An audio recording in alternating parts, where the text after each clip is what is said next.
दोस्तों Warren Buffett जो कि अपनी कंपनी बर्किश हाथवे के थ्रू एप्पल कंपनी के टोटल 5.5% के शेयर्स होल्ड करते हैं, वह आज भी सैमसंग का एक सिंपल फ्लिप फोन यूज करते हैं जो कि अराउंड $20 का है। इनफैक्ट जब आईफोन एक्स लॉन्च हुआ था तब एप्पल ने उन्हें एक आईफोन एक्स भी गिफ्ट किया था, उन्होंने वह आज तक यूज नहीं किया, सिंपली बिकॉज वह कहते हैं आईफोन यूज करने की कभी जरूरत ही महसूस नहीं हुई। उसके बिना भी सैमसंग के एक छोटे से फोन से उसका काम बहुत ही सही चल रहा है। जस्ट इमेजिन, एक बिलियनियर पर्सन आज के टाइम पर एक $20 का फोन यूज करता है और उनकी एक एक्सट्रीम वेल्थ का यही एक रीजन भी है, वह अपनी जरूरतों के हिसाब से जीते हैं। तो इसलिए आज के इस वीडियो में मैं आपके साथ 8 पैसों के ऐसे रूल शेयर करूंगा जिसे आप अगर फॉलो करोगे तो आपको कभी भी अपनी लाइफ में फाइनेंशियली स्ट्रगल नहीं करना पड़ेगा। Number 1, live by your means. दोस्तों हम सब ने यह लाइन कई बार सुनी होगी, मनी डजंट बाय हैप्पीनेस, मतलब कि पैसा हमें खुश नहीं रख सकता। अब कोई ज्यादा पैसों से खुश हो ना हो, बट यह बात सच है कि कम पैसों में हम हमेशा दुखी ही रहते हैं, कई परेशानियों का सामना करते हैं और हम पूरी लाइफ स्ट्रगल करते ही रह जाते हैं। और सिर्फ एक सिंपल रूल जो है लिव बाय योर मीन्स, यानी आपके पास जितना है हमेशा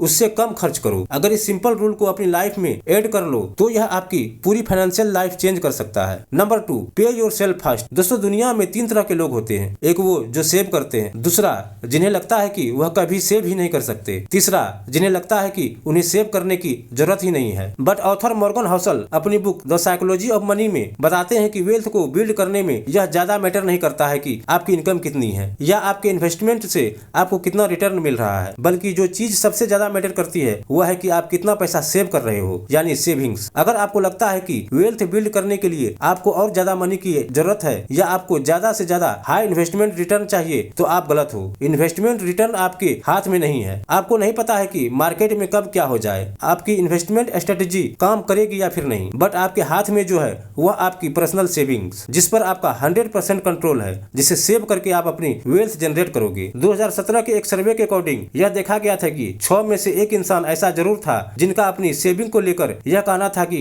उसे कभी अपनी सेविंग प्लान बनाने का टाइम ही नहीं मिला। इनफैक्ट कई बार लोग चाहते भी हैं कि वह सेव करे, बट हर महीने उनके कुछ अनएक्सपेक्टेड खर्च आ जाते हैं जिसमें उनका सारा पैसा चला जाता है और आखिर में उनके पास कुछ भी नहीं बचता है। इसलिए सेविंग का सबसे इम्पोर्टेंट रूल यही है कि सारे खर्चों से पहले खुद को पे करो, यानी सबसे पहले सेव करो, उसके बाद अपने खर्चे पूरे करो। अब आप यह सुनकर यह कह रहे होंगे कि हाँ हमें ये बात पहले से ही पता है, इसमें नया क्या है, बट आप खुद से पूछो कि आप सही तरीके से अपने पैसों को सेव कर पा रहे हो या फिर आपके पास हर महीने सेविंग ना करने के नए नए एक्सक्यूज आ जाते हैं। नंबर 3, एवॉइड डेब्ट एट ऑल कॉस्ट। दोस्तों यूएस डिपार्टमेंट और लेबर ने एज 28 से 40 तक के 7900 सिटीजन पर एक रिसर्च करी थी, जिसमें यह पता चला था कि जो लोग हाई क्रेडिट कार्ड डेब्ट में थे उनका स्ट्रेस ओवर द टाइम उनकी फिजिकल हेल्थ पर बहुत ही इफेक्ट कर रहा था, जिससे उन्हें अपनी डेली एक्टिविटीज में नॉर्मली ज्यादा जॉइंट पेन और स्टिफनेस फील हो रही थी। इसलिए आपको कभी भी अपने क्रेडिट कार्ड में डेब्ट नहीं रखना चाहिए, क्योंकि आपको पता भी नहीं चलता है और उस पर इंटरेस्ट लगकर वह अमाउंट बढ़ता ही जाता है। आपको फाइनेंशियली फ्रीडम की जर्नी शुरू करने के लिए सबसे पहले एक चीज करनी है और वह है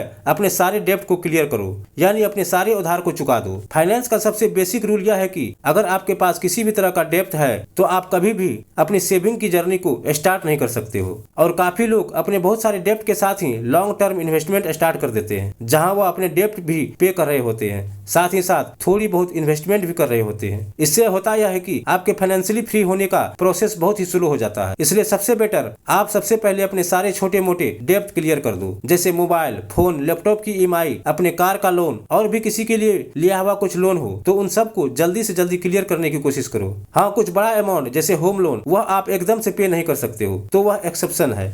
इसलिए सेविंग करने से पहले उन पैसों से अपने सारे डेब्ट को क्लियर करो, क्योंकि अगर आपके पास किसी तरह का उधार है और आप अपने लिए पैसा सेव कर रहे हो तो वह पैसा आपका नहीं, क्योंकि एक ना एक दिन वह उधार आपको चुकाना ही होगा। Number 4, invest with discipline for a very long term. दोस्तों हर किसी को लगता है कि वह एक लॉन्ग टर्म इन्वेस्टर है, बट जैसे ही उनके स्टॉक के प्राइस गिरने लगते हैं वह अपने स्टॉक को सेल कर देते हैं और एक मोमेंट में ही उनका लॉन्ग टर्म सक्सेसफुल इन्वेस्टर का माइंडसेट एक फेल्योर में कन्वर्ट हो जाता है। कई बार लोग एक ही स्टॉक को बहुत अच्छे प्राइस पर खरीदते हैं और उन्हें लगता है कि इससे उन्हें लॉन्ग टर्म में बहुत अच्छे रिटर्न मिलेंगे, वह बहुत अमीर हो जाएंगे। और नो डाउट वह बिल्कुल सही सोच रहे हैं, बट जैसे ही कुछ मंथ या 1-2 सालों में उनके पैसे डूबने लगते हैं तो वह लॉन्ग टर्म नहीं सोच पाते हैं और वह इमोशन में आकर अपना करोड़ों का लॉस करवा लेते हैं। सो प्रॉब्लम यहाँ आपकी थिंकिंग या नॉलेज में नहीं है, प्रॉब्लम है आपके डिसिप्लिन में। इन्वेस्टिंग से अपना फाइनेंशियल फ्यूचर सिक्योर करने में आपको बहुत सारा पेशेंस और इमोशनल कंट्रोल लगता है। आपको सही डिसीजन लेने हैं। कई बार आप फेल भी होंगे, आपका पैसा डूबता हुआ नजर भी आएगा, बट आप मेंटली स्ट्रांग रहते हुए आपको लॉन्ग टर्म तक इन्वेस्ट करना ही पड़ेगा, तब जाकर आप फ्यूचर में अपने डिजायर लाइफ को अचीव कर पाओगे। Number 5, make an emergency fund. दोस्तों मर्फी लॉज कहता है कि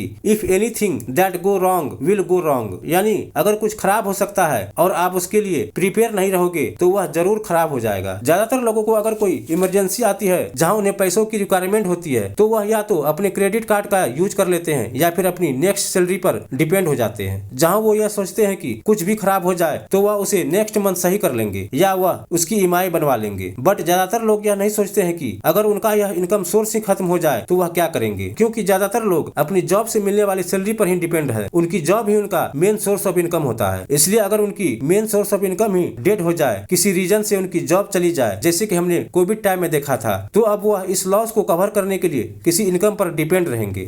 इसका सॉल्यूशन देते हुए ऑथर कैरी सिगल कहते हैं, if we want to feel better about our finance today we should spend more time thinking about how we are gonna pay for tomorrow. दोस्तों जिसके लिए हमें एक इमरजेंसी फंड क्रिएट करके रखना बहुत जरूरी है, जिससे कि अगर आपका कभी जॉब छूट जाए तो जब तक आपको न्यू जॉब नहीं मिल जाती तब तक के लिए आपके पास सर्वाइव करने के लिए पैसे हो। जिसे क्रिएट करने के लिए आपको अपने मंथली एक्सपेंस को कैलकुलेट करना है और उसे 12 से मल्टीप्लाई करके उस अमाउंट को साइड में रख देना है, जिससे आपकी जॉब भी चली जाए या इनकम आना बंद हो जाए तो आप एटलीस्ट 12 मंथ तक बिना किसी प्रॉब्लम के सर्वाइव कर पाओ। Number 6, don't work for money. दोस्तों जब रॉबर्ट कियोसाकी 9 साल के थे और जब वह अपने रिच डैड से फाइनेंशियल एजुकेशन लेने गए तो उनके रिच डैड ने उनसे कहा, ओके तुम मनी के बारे में सीखना चाहते हो ना, ठीक है तुम अब मेरे लिए काम करोगे और बदले में मैं तुम्हें फाइनेंशियल एजुकेशन दूंगा। रॉबर्ट ने सुनकर हाँ कर दी। रॉबर्ट हर वीक जाकर एक शॉप में साफ सफाई का काम करते थे, जिस शॉप को उसके रिच फादर ऑन करते थे। बहुत टाइम बीत गया, वह काम करते गए, बट उनके रिच डैड ने उन्हें कुछ नहीं सिखाया और रॉबर्ट एक दिन गुस्से में अपने रिच डैड के पास गए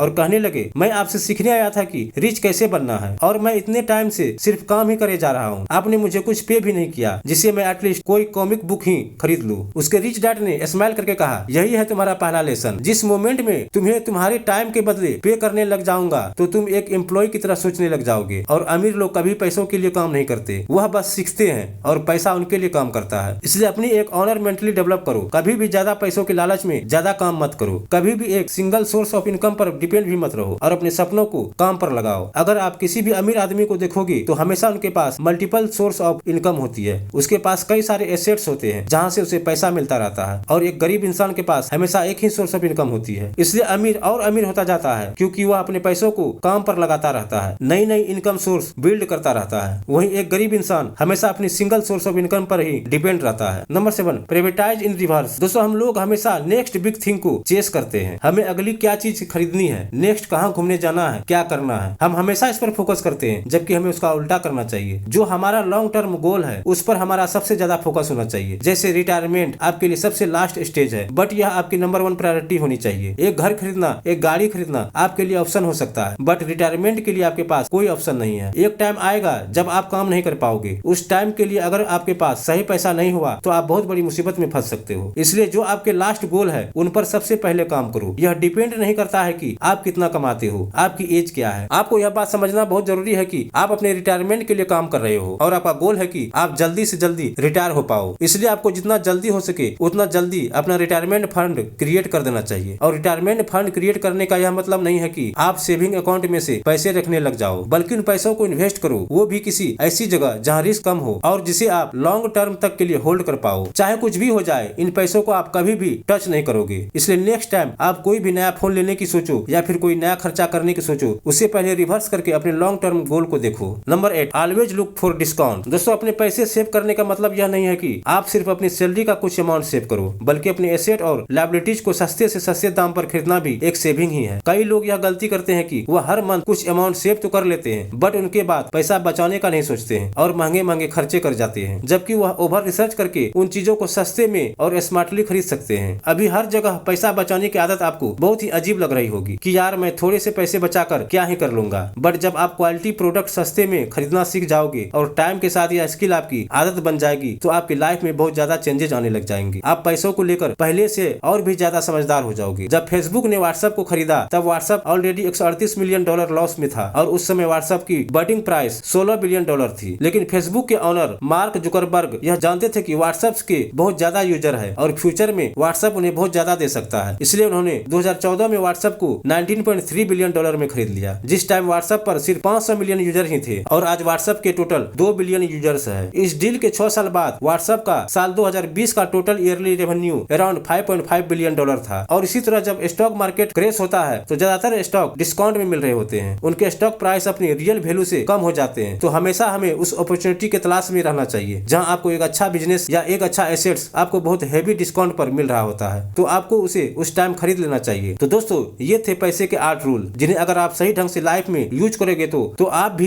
एक डिजायरेबल लाइफ जी सकते हो। तो दोस्तों आई होप इस वीडियो से आपको कुछ ना कुछ सीखने जरूर मिला होगा। अगर आपको ये वीडियो पसंद आया तो वीडियो को ज्यादा से ज्यादा शेयर करें, वीडियो को लाइक करें, साथ ही हमारे चैनल को सब्सक्राइब जरूर करें। फिर मिलते हैं एक नई वीडियो के साथ।